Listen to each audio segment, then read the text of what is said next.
Probationism. Probationism is the science that studies the mental essences which imprison the soul. Probationism is the science of esoteric tests. Probationism is that internal wisdom which permits us to study the prisons of the mind. Probationism is the pure science which permits us to know in depth the errors of individual minds. The human mind should liberate itself from fear and cravings. The human mind should liberate itself from the desires of accumulation, from attachments, hatreds, egotism, violence, etc. The human mind should liberate itself from the reasoning processes that divide the mind in the battle of the antithesis. A mind divided by the depressing process of options cannot serve as an instrument to the inner self. We have to learn to exchange the reasoning process for the beauty of comprehension. The process of conceptual election divides the mind and gives birth to erred action and to useless effort. Desire and cravings are obstacles for the mind. Those obstacles lead man to all types of errors, the result of which is karma. Fear exercises over the mind the desire for security. The desire for security enslaves the will, converting it into a prisoner of definitive self-barriers, within which all human miseries hide. Fear brings all types of inferiority complexes. Fear of death causes men to arm themselves and assassinate one another. The man who carries a revolver at his waist is a coward, a fearful man. The brave man does not carry weapons because he does not fear anyone. The fear of life, the fear of death, the fear of hunger, the fear of misery, the fear of cold and nakedness, engender all types of inferiority complexes. Fear leads men to violence, hatred, exploitation, etc. The mind of men lies from one prison to another, and each prison is a school, a religion, an erred concept, a prejudice, a desire, an opinion, etc. The human mind should learn to flow seriously, in an integral manner, without the painful process of reasoning which divides it with the battle of the antithesis. The mind should become like a child in order for it to be able to serve as an instrument to the inner self. We should always live in the present because life is only an eternal instant. We should liberate ourselves from all types of preconceptions and desires. We should move only under the impulses of the inner self. Covetousness, anger, lust, have their den in the mind. Covetousness, anger, lust, lead souls to the avicii. Man is not the mind. The mind is merely one of the four bodies of sin. When man becomes identified with the mind, he goes into the abyss. The mind is merely a donkey upon which we should ride in order to enter the celestial Jerusalem on Palm Sunday. When the mind besieges us with useless representations, let us talk to it in this manner. Mind, remove these representations. I do not accept them from you. You are my slave and I am your Lord. When the mind besieges us with representations of hatred, fear, anger, cravings, covetousness, lust, etc., let us talk to it in this manner. Mind, remove these things from me. I do not accept them from you. I am your master. I am your Lord and you should obey me because you are my slave until the end of time. Now, we need men of the Lemma, men of will who do not let themselves be enslaved by the mind. Chapter 4. The Intellect. One should become conscious of what one studies by means of spontaneous meditation, otherwise, it destroys the intellect. One needs to practice undivided, integral meditation, at the hour when one feels like doing so. Meditation should not be mechanical. We need to attain the mathematical equilibrium between the being and knowledge. 20 plus 20 equals 40. 40 minus 20 equals 20. The intellectual only sees things through his theories. There are two types of intellect, the commonly known sensual intellect and the intellect which is given by the being and which is a conscious intellect. There are degrees in the objective reason of the being and they are measured according to the number of tridents on the horns of Lucifer. When one opens the inner mind, one does not need to verbalize theories, hypotheses, and preconceptions. Subjective science is that of those who are enclosed in the sensual mind and of those who live in assumptions. See Chapter 12 of The Great Rebellion by the same author. Pure science is only within the reach of those who have the inner mind and of those who unfold among triangles, octagons and squares. Intelligence. One should not confuse intelligence with the mind. In every mind there is a certain sum of intelligent values. We do not need to look for the intelligent values outside of ourselves. the latter are within ourselves. The intelligent values of every human being do not change, and neither do they become exhausted. The reserve of intelligence is a constant. When a positive value appears, it is, in fact, received happily by the intelligence. We need a new revolutionary pedagogy whose only objective is to make us conscious of what we already know.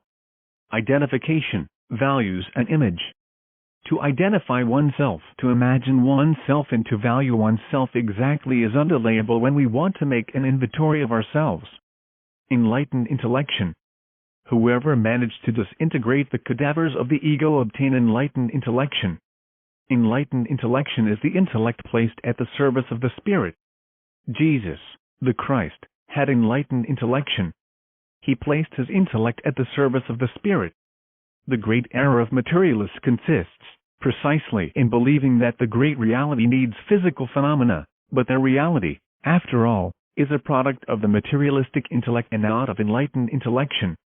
Both the physical as well as the spiritual are energy, and because of this, the spirit is as real as matter. Matter is as sacred as spirit.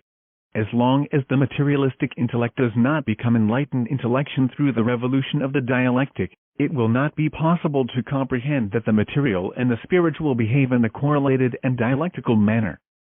Time. Time is life. Whoever does not depend on time controls life. The flow of existence presents itself in too short duration to allow it to transpire in trifles. The brevity of life is sufficient reason to encourage us to make it greater with the integral revolution. With intelligence, we should take advantage of vital time to the maximum in order for it to prolong its shortness. Let us not make it smaller with the clumsy and mean actions of the ego. Chapter 5 Comprehension. In that world, that of comprehension, everything is abstract and apparently incoherent. This incoherence is when the first steps are taken in the world of comprehension. The mind and the psychological universe are in a great chaos, and that is why there is no concatenation of ideas, sentiments, etc. In the 49 levels of the subconscious, there is a great quantity of files with powerful information, but, unfortunately, they are in disorder and anarchy.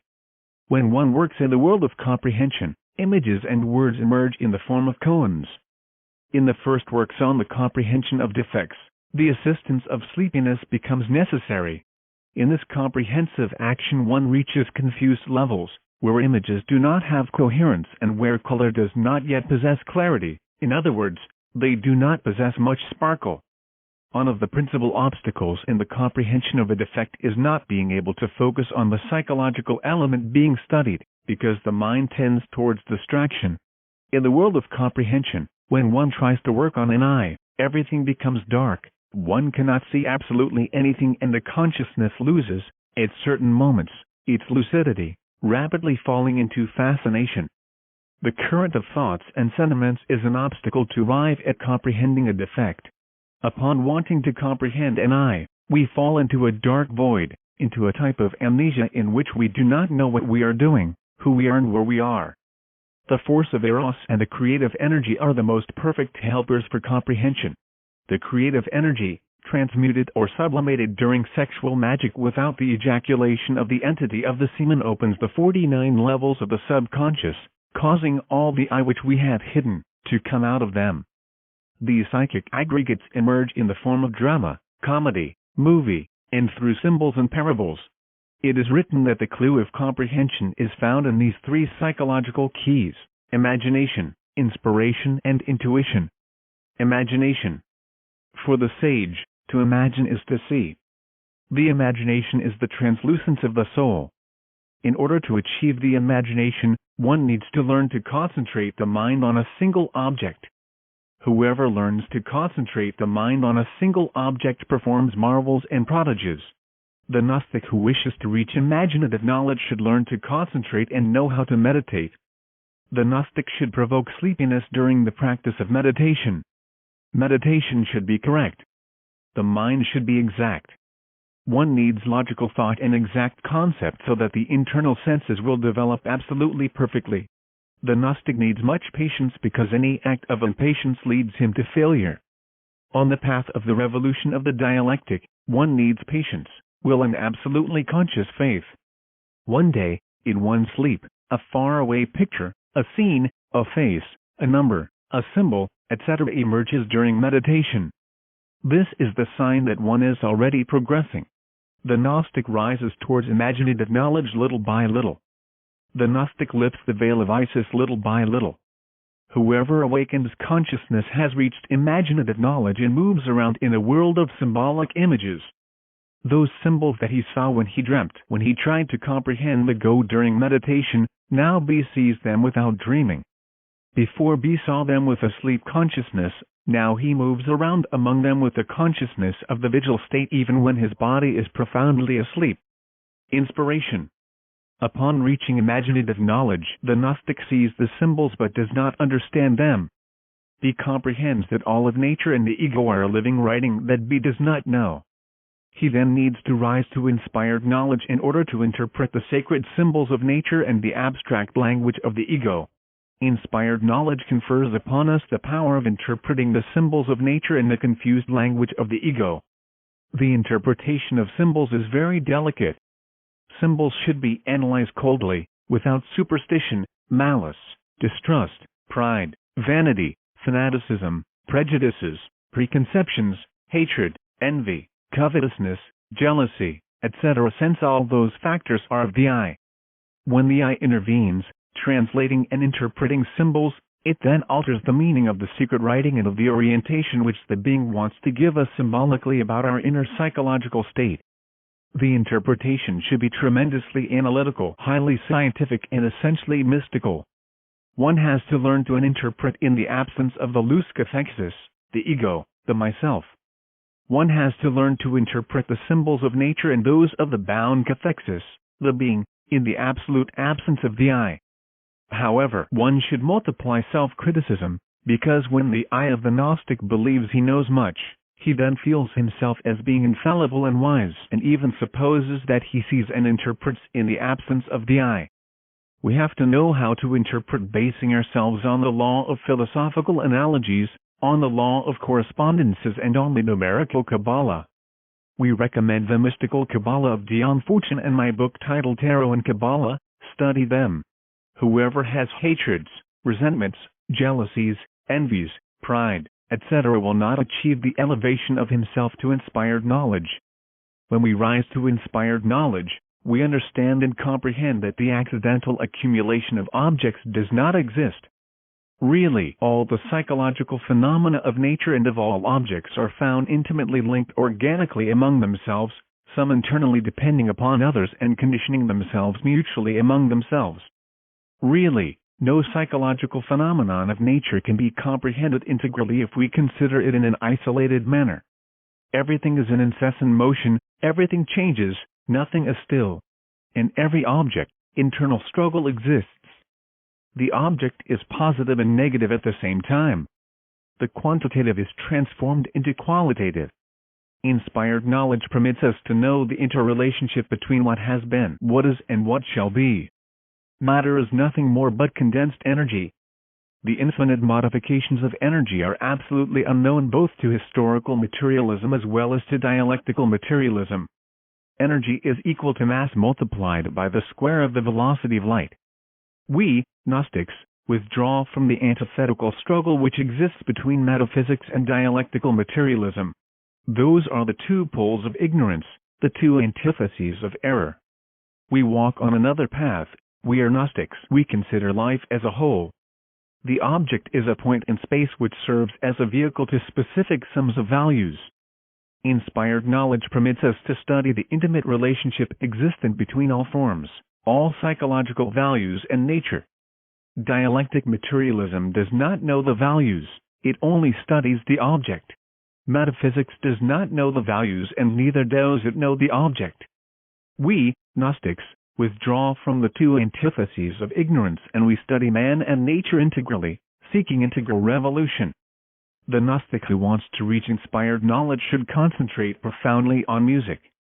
The magic flute of Mozart, which reminds us of an Egyptian initiation. The 9 symphonies of Beethoven and many other great classical compositions, among them, Wagner's Parsifal, will elevate us to inspired knowledge. Profoundly concentrated on the music, The Gnostic should become absorbed in it like the bee in the honey, the product of all his work. When the Gnostic has reached inspired knowledge, he should then prepare himself for intuitive knowledge. Intuition. The world of intuitions is the world of mathematics. The Gnostic who wants to rise to the world of intuition should be a mathematician, or at least, have notions of arithmetic. Mathematical formulae confer intuitive knowledge.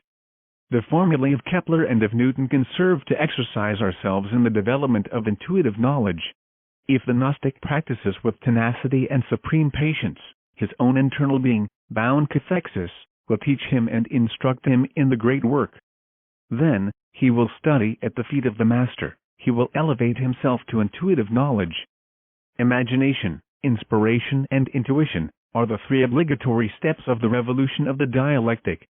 Whoever has followed the 3 steps of direct knowledge has achieved supraconsciousness. In the world of intuition, we only find omniscience. The world of intuition is the world of the being, it is the world of the inner self. In that world, the I, the ego, the loose cathexis cannot enter. The world of intuition is the world of the universal spirit of life. Human problems. The astute and repugnant Luciferian intellect creates problems, but it is not capable of resolving them. There are many theories which resolve nothing and complicate everything. The vital problems of existence continue as usual, and the world is very close to the Third World War. The intellectual animal, falsely called man, feels proud of his subjective and miserable reasoning which resolves nothing and complicates everything. In practice, the tremendous battle of the mind has demonstrated to be the least indicated one to resolve problems. What does abound a great deal in this era of world crisis are the know-it-alls who want to resolve everything and resolve nothing. The know-it-alls harm the fruits of the soil with their absurd hybrids. They infect children with their vaccines of tuberculosis, poliomyelitis, typhoid, etc. The know-it-alls know everything and know nothing. They cause harm with everything that they have created, and they boast of being knowledgeable. The mind creates problems which it is not capable of resolving. That is a game of bad taste. Today, like yesterday, the poor human biped is nothing more than a mechanical toy moved by forces it ignores. Any cosmic event, any sidereal catastrophe, produces waves of a certain type that, upon being picked up by the unhappy animal called man, become world wars. Millions of human machines who unconsciously launch themselves to the stupid task of destroying so many other millions of human machines. The comic and the tragic always go together, and the comical thing of this case are the flags and the mottos and all kinds of phrases which were invented by all of those unconscious machines.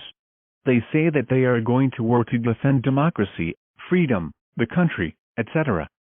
The great thinkers, the prostitutes of the intelligence, known in the world as journalists, ignore that these wars are the result of certain cosmic waves in action, and that the armies in the battlefield move like automatic puppets under the dynamic impulse of those unknown forces.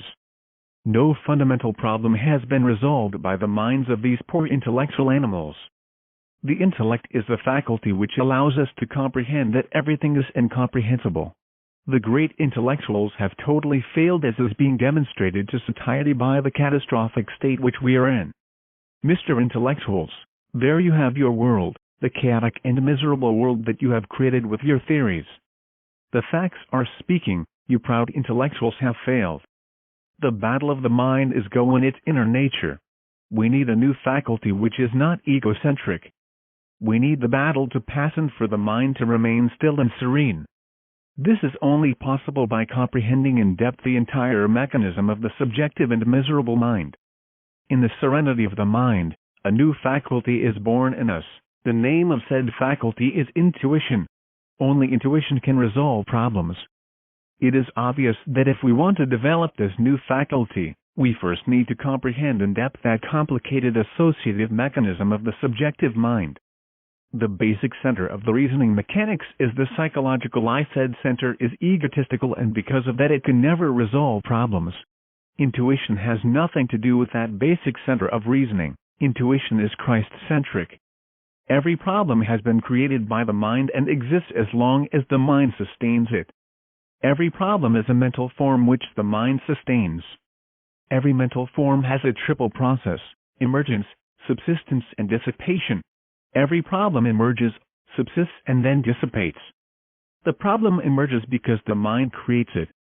It subsists as long as the mind does not forget it, and it dissipates or dissolves when the mind forgets it. When the mind ceases, beatitude and later illumination is born in us. Before arriving at illumination, we should first pass through beatitude. The phases of transformation are three: non-thinking, beatitude and illumination. Intuition is illumination. Every enlightened person resolves the most difficult problems. Really, problems cease to exist when we forget them. We should not try to resolve problems, we should dissolve them. They dissolve when they are forgotten. The problem is an ultra-sensible mental form with two poles, one positive and the other negative. Do not have fear, forget the problem, and in this manner, the problem will be dissolved. Do you know how to play chess? A game of chess would not be a bad idea to forget the problem, or drink a cup of coffee or a good cup of tea and then go to the swimming pool and swim, or climb a mountain and laugh a little. It feels good to laugh, and this causes you to forget the problem. At any moment, a hunch comes and the problem is resolved. Perhaps the solution is not to your liking, but the truth is that the problem is resolved, or better said, dissolved. A sage said, "Take care of the thing before it comes into existence. Therein lies the solution." For let us not forget that the problem has been born and has its existence in the mind. It is raining and you have left your umbrella at home. That is not a problem in itself. Neither is the fact that you have debts, that you have lost your job and it is urgent for you to pay, a problem. These facts are relatively true in a relative world, but problems are something that you, therefore, should kill before they are born or solve later, bearing in mind that the more time we allow to elapse, the greater the giant that we will have to overcome will be. Fear is our worst enemy. The demon of fear does not like us to resolve problems. Are you afraid that you will be thrown out on the street because of not having money to pay the house rent? And if they throw you out? So what? Do you by any chance know what new door shall open for you? Intuition knows it, and that is why the intuitive is not afraid. Intuition dissolves problems. Are you afraid of losing your job? And if you lose it, so what? Do you by any chance know what new job there will be for you? Intuition knows it, and that is why the intuitive is not afraid. When the battle of the mind ends, intuition is born and fear ends. Intuition dissolves problems no matter how difficult they are.